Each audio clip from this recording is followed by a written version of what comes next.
Shop the Sherwin-Williams Memorial Day sale and get 30% off paints and stains May 15th through the 28th. Whether you're refreshing your interior or exterior, we've got the colors to bring your vision to life.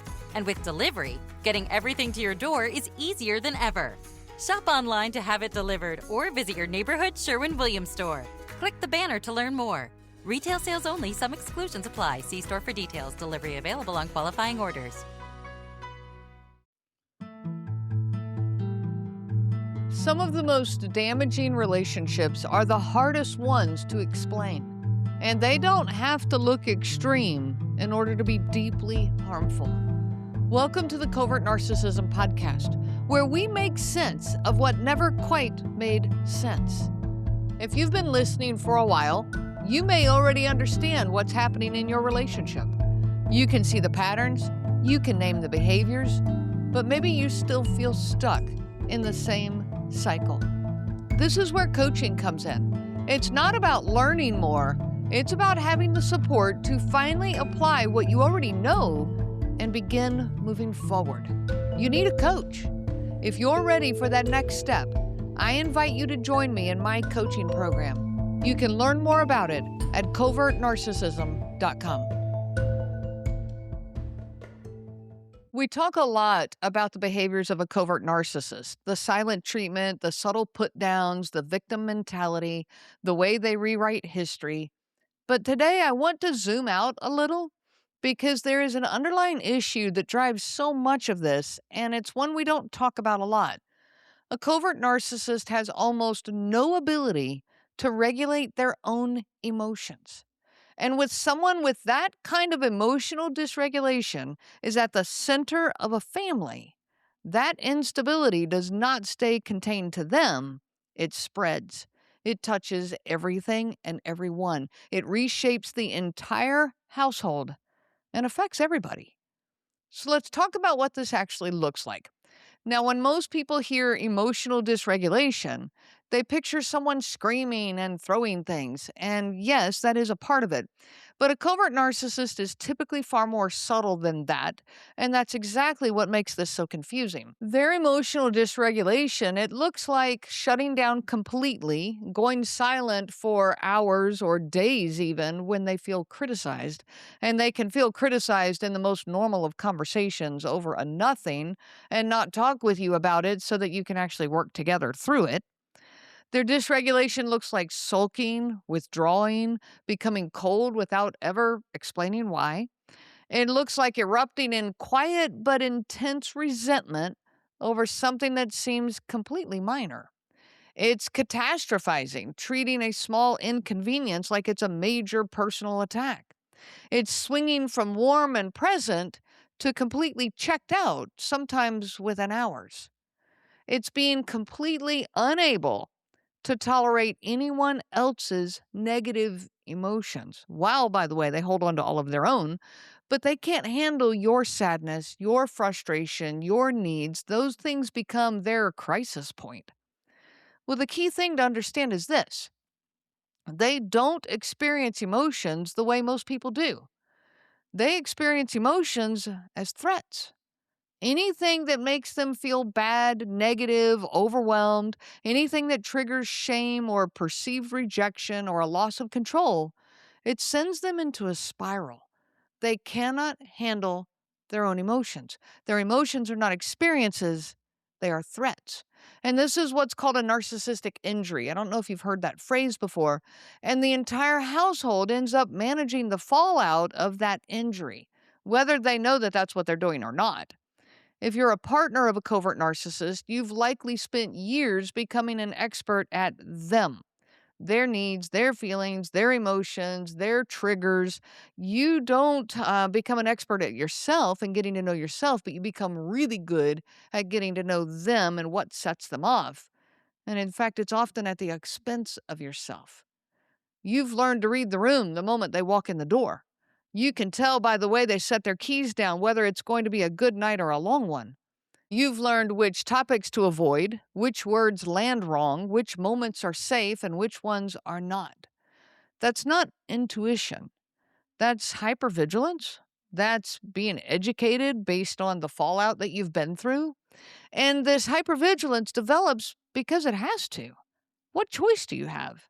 When you live with someone who cannot regulate their own emotions, you unconsciously take that job over for them because somebody's got to do it.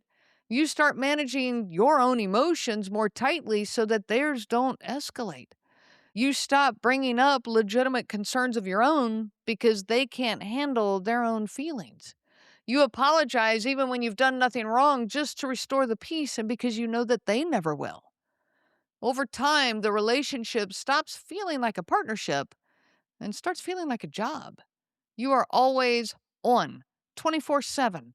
You're always careful, always calibrating, and always still failing. Because no matter how hard you try, you simply cannot manage the emotions of another person. You can't do it. It's not meant to be done. It is the job of every single person to learn how to regulate their own emotions. No one else can do it for you or for them. But covert narcissists, they just never do this. So, how does this impact you? It is exhausting. The exhaustion that you feel is not even just emotional. It isn't just the weight of managing the household or raising the kids or even keeping the peace. A massive part of this exhaustion is what's going on in your own mind. You are thinking too much. And I don't mean that as a criticism. I'm not blaming any of this on you. I mean it as a result of what this relationship has done to you. You're now overthinking on a regular basis. Think about your brain like a computer with a battery. When your computer is running simple tasks, browsing, reading, handling the basics of the day, the battery holds up. It lasts. You can go hours without needing to plug it back in. But the moment that you ask more of it, you start running videos, you open maybe a gaming platform, maybe you fire up an AI function, the battery starts draining faster. You can actually watch it drop. And it will only run for so long before it needs to stop and recharge. There's no way around this. It's just how the system works. Well, your brain works in a very similar way. We are actually designed to move through much of our daily life on something closer to an autopilot. Using, your intuition, your habits, your natural rhythm. You don't have to think about how to drive a familiar route. You don't have to think about how to make your morning coffee or how to take a shower. That kind of functioning, it just doesn't cost much. So the battery holds up. But here's what this relationship does to you. It steals your autopilot from you. Being able to move through the natural rhythm of life, it's just gone. Things that require no mental energy at all now require active thinking. How you move through your own home, how you make your morning coffee. I mean, everything is open to criticism from the covert narcissist. How you time your morning routine so that you are not in their way at the wrong moment. How you drive. And now your mind is never quiet enough to even just drive on autopilot anymore. Driving sometimes can be the time when your brain does the most thinking. So even the simplest, most automatic parts of your day have been pulled into the current of this relationship. Nothing gets to be easy anymore. Nothing gets to be mindless. Everything now takes energy, and massive amounts of energy. Even the baseline of your day is running on high demand because there is no safe mental space anywhere. There's nothing that this relationship isn't touching in your life. Now, your mind is a great tool. It isn't that we want it to be on autopilot all the time. Thinking is a good thing. But thinking is meant to be purposeful. It's reserved for those moments that genuinely require it, such as solving a scheduling conflict, or brainstorming a solution on a project at work, or planning something that actually needs some strategy. That kind of thinking is productive. It has a beginning, a middle, and an end. And it costs you energy, yes, but it gives you something back. A resolution, a plan, a success. But the thinking that you are doing in this relationship, it has no end, and it doesn't give you something back either, at least not something productive or beneficial. Instead, what it gives you back is more thinking, more questions, more confusion, more things to untangle, more problems to think about. Every loop you run doesn't bring you closer to an answer. It generates more work, more mental weight to carry. It's like trying to empty a bathtub while someone else has the faucet running full blast. You keep working, but the water never goes down. So you are lying awake at night trying to figure out what you said that set them off. You are replaying conversations looking for the moment that things went wrong. You are trying to anticipate their mood tomorrow based on how they seemed tonight. You are constructing arguments in your head, not because you plan to have the conversation, but because your brain is trying to solve something that can't be solved. You are running the same mental loops over and over, searching for a resolution that never comes. That is your battery running a program that never closes and is never helpful either, and the battery runs down. This kind of overthinking produces nothing. It doesn't fix the relationship. It doesn't change their behavior. It certainly doesn't give you peace.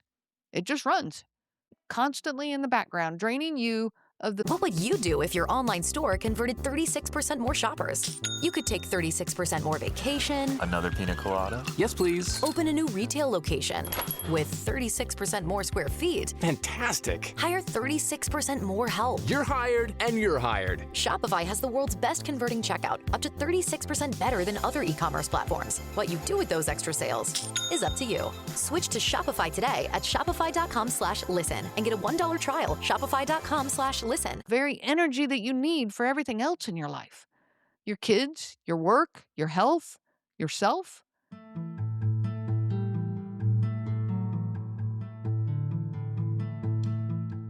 This is why so many people in these relationships describe a bone-deep exhaustion that sleep does not fix.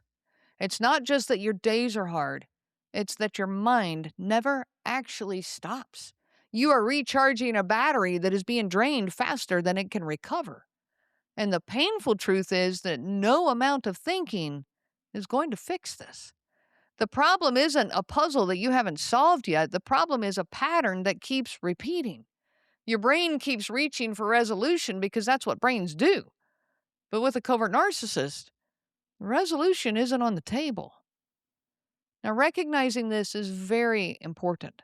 Not to shame yourself for overthinking, but so that you can start to understand that your depletion makes complete sense.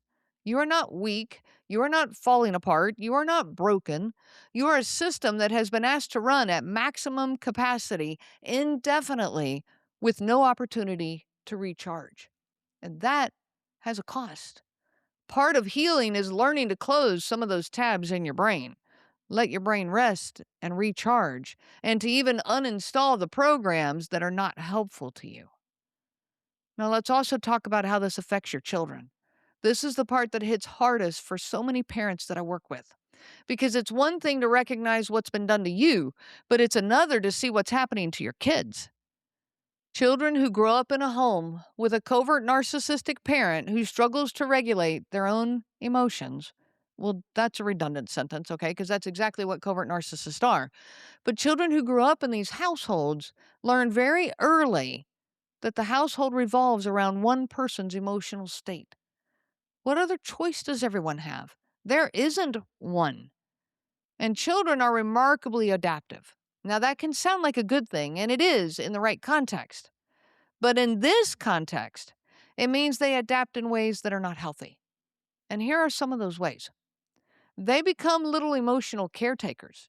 Children in these homes often become extraordinarily attuned to the narcissistic parent's mood, just like you have. They learn to be quiet when that parent seems tense. They try to cheer them up, or they stay silent to go off their radar. They stop asking for things when the energy in the house feels wrong. They are children, but they are doing the emotional labor that no child should ever have to. They walk on eggshells, just like you do. The hypervigilance that you developed, they do it too. These children are going through the same thing. They are learning that love is conditional, that peace is fragile, and that their emotional needs, they just aren't important. They are certainly secondary at the most. Now, they often struggle to identify their own feelings. When a child grows up in a home where emotions are unpredictable and often unsafe, what do? They learn to suppress their own emotions, again, just like you have. They stop being able to name what they're feeling. They go numb, or they sometimes will act out because there was never a safe container for their emotions to land in. Sadly, they internalize the message that they are a burden. A covert narcissist who is emotionally dysregulated is often irritable, withdrawn, resentful. They have this silent rage that is just seething right under the surface of them. Now, children don't understand narcissism, but they certainly experience it. They just experience a parent who seems annoyed by them, unavailable to them, or easily hurt by them. Children trying to make sense of that often conclude, it's my fault, just like you did. They conclude I'm too much or I need to be less. Now, this is a devastating message for a child to carry, and it has long-term impacts on them. Children do not have emotional regulatory skills at birth. Ideally, they develop them through childhood and even into young adulthood. But when you're dealing with an unregulated parent, that growth for them is stunted. And this brings us to another impact on you, the one who sees all of this happening and is trying desperately to help your kids. You now feel an enormous amount of guilt.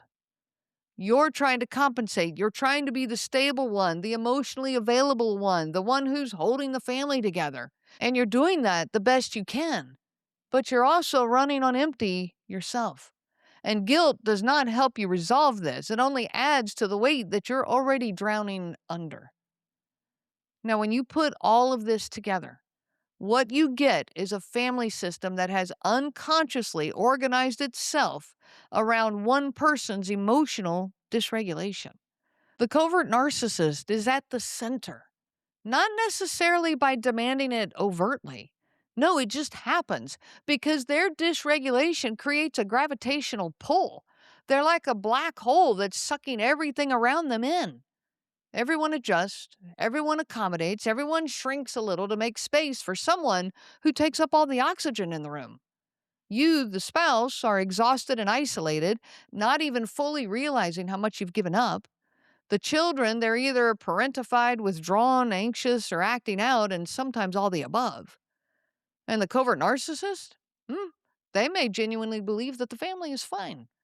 They're often just bopping through life, not even aware that there's a problem. No matter how many times you've tried to talk with them about it, they just brush you off. They just sweep it under the rug. They just move on. Or maybe they see themselves as the victim of an unappreciative household. Never mind the fact that you and the kids are bending over backwards to accommodate their needs. Insight into their own impact is precisely what they lack. They're like a tornado, leaving massive amounts of destruction all around them, but with no awareness of it. They just keep plowing through, running over and destroying everything, but they think life is fine. Once you can see these patterns, once you understand that what's been happening in your home is not a series of disconnected incidents, but the predictable outcome of living with someone who cannot regulate themselves, then you can stop blaming yourself quite so much. You can stop trying to fix the unfixable, and you can start making decisions from a clearer place. I wish you so much peace on that journey of healing. If you've been listening for a while, you may already understand what's happening in your relationship. You can see the patterns, you can name the behaviors, but maybe you still feel stuck in the same cycle. This is where coaching comes in. It's not about learning more. It's about having the support to finally apply what you already know and begin to move forward. If you're ready for that next step, I invite you to join me in my coaching program. You can learn more about it at covertnarcissism.com. Your story matters, and you deserve to be heard without judgment. Check out my coaching services at my website, again, covertnarcissism.com. And don't forget to subscribe, to thumbs up, to follow, to like this podcast so that you can get more empowering episodes like this one, and to help us continue spreading the word so that our community can continue to grow. I wish you so much peace on your journey of healing. The information provided by Renee Swanson Covert Narcissism Podcast and CNG Life Coaching is for educational purposes only and is not to be used for diagnosis purposes and not intended to be a substitute for clinical care. Please consult a healthcare provider for guidance specific to your case. This material discusses narcissism in general. Renee shares stories from her personal experience as well as from those she has talked with for several years. Her material does not claim that any specific person has narcissism and should not be used to refer to any specific person as having narcissism. Permission is not granted to link to or repost this material to support any allegation or support a claim that any specific person is a narcissist. That would be an unauthorized misuse of this material and information provided. If you like the show, please take a moment to rate, review, and subscribe. It really does help the show to grow. Thank you for listening.